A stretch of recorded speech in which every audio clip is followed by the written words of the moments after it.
I never imagined that moving into Oakwood Estates would escalate into an ongoing clash of wills with the most self-entitled neighbor I had ever encountered. The community appeared ideal at first glance: meticulously maintained homes, a shared swimming pool, and affordable homeowners association dues. What the realtor conveniently omitted was that the HOA was dominated by Karen Wilkins, a woman in her mid-50s with highlighted blonde hair styled in that unmistakable "I need to speak to your manager" cut. My problem started 3 weeks after I settled in. I had planted native wildflowers in my front yard to draw butterflies and conserve water. They were fully compliant with the HOA rules. I had reviewed the bylaws carefully before planting anything. Nevertheless, there she stood on my doorstep at 7:30 on a Saturday morning, armed with a clipboard and dressed in a bright neon yellow vest emblazoned with HOA President in bold lettering across the chest. "Those weeds need to be removed immediately," Karen declared, with a tight smile that never reached her eyes. "The HOA has strict landscaping guidelines." "They're not weeds," I replied calmly. "They're native wildflowers, approved under Section 4.3 of the bylaws. They're drought-resistant and beneficial for local pollinators." Karen's smile wavered for a brief moment. "Well, they look like weeds to me, and as president, I have the final say on these matters. I'll expect them gone by Monday, or you'll face a $100 per day fine." Before I could reply, she thrust a violation notice into my hand and strode away, her white sneakers clicking sharply against the sidewalk. I refused to remove the wildflowers. Instead, I emailed the entire HOA board, attaching photographs of my garden along with highlighted portions of the bylaws that expressly allowed native plantings. I included Karen in the message. I received no reply, but the threatened fine never appeared. Round 1 went to me, but Karen was far from finished. Over the following 2 months, violation notices arrived for every conceivable infraction. My trash cans allegedly were visible from the street longer than 12 hours after pickup. They weren't. My garage door was left open while I tinkered with my car, perfectly permitted. Even the color of my garden hose, despite there being no rule whatsoever about hose colors. Each time, I responded politely with the relevant bylaw reference. And each time, Karen's frustration mounted. "You think you're so clever," she snapped one evening as I retrieved my mail. She had clearly been waiting for me. "Just because you can quote bylaws doesn't mean you belong here. Some of us have standards." I smiled politely. "I appreciate your dedication to the neighborhood, Karen. Have a great evening." It became evident that Karen's problem wasn't with my adherence to the rules. It was personal. Perhaps having a resident who knew the regulations as thoroughly as she did challenged her authority.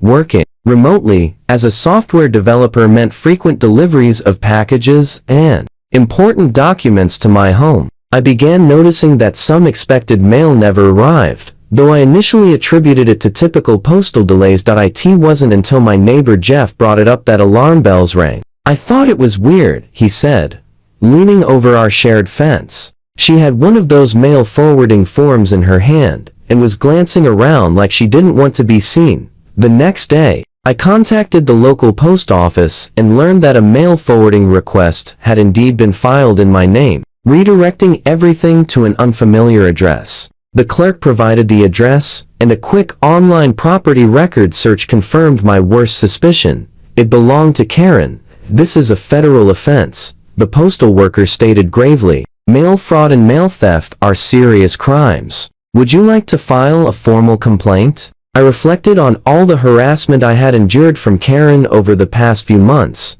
I considered the missing package that held an expensive graphics card essential for a work project. I considered the credit card statement I never received, which led to a late payment fee. "Yes," I replied firmly, "I would." The postal inspector took my statement and evidence with utmost seriousness. They explained that mail fraud carries penalties of up to 5 years in federal prison and fines up to $250,000. While I didn't expect Karen to receive the maximum penalty, the gravity of the situation was not lost on me.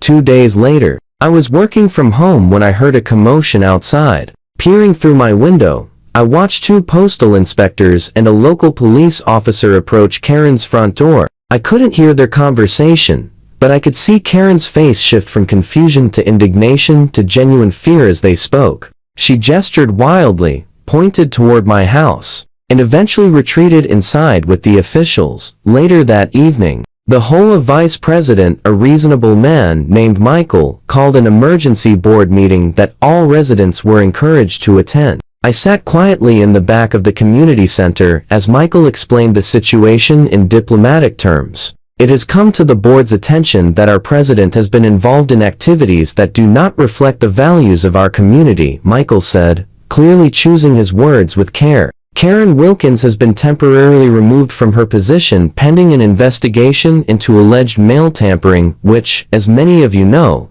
is a federal offense. The room erupted in murmurs. Karen wasn't present, but her husband sat in the corner, staring at the floor with a mortified expression. Michael continued. The board wishes to apologize to the affected resident and assures the community that we are cooperating fully with authorities. We will be reviewing all recent violation notices issued by Ms. Wilkins to ensure they were legitimate and in accordance with our bylaws. After the meeting, several neighbors approached me to express their support. It turned out I wasn't the only one who had endured Karen's overzealous enforcement. The woman had been terrorizing the neighborhood for years, using her position to settle personal vendettas and enforce rules that didn't exist. 3 weeks later, I received a certified letter from the district attorney's office. Karen had been charged with mail fraud, a felony offense. She was facing up to 3 years of probation, a $5,000 fine, and permanent removal from the HOA board.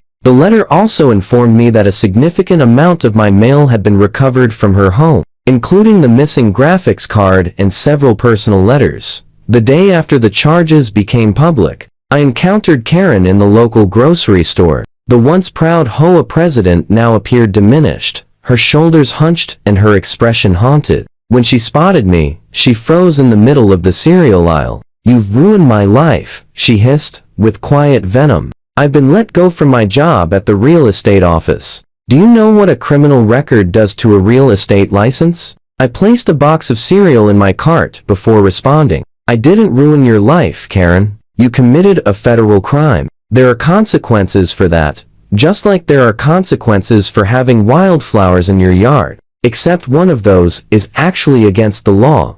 Karen's face flushed crimson as she processed my words. For once, she had no clever retort, no bylaws to quote, no authority to hide behind. She simply stood there, the reality of her situation finally sinking in. Without another word, she abandoned her shopping cart and hurried toward the exit, leaving behind the trappings of her former reign as Oakwood Estates' most feared resident.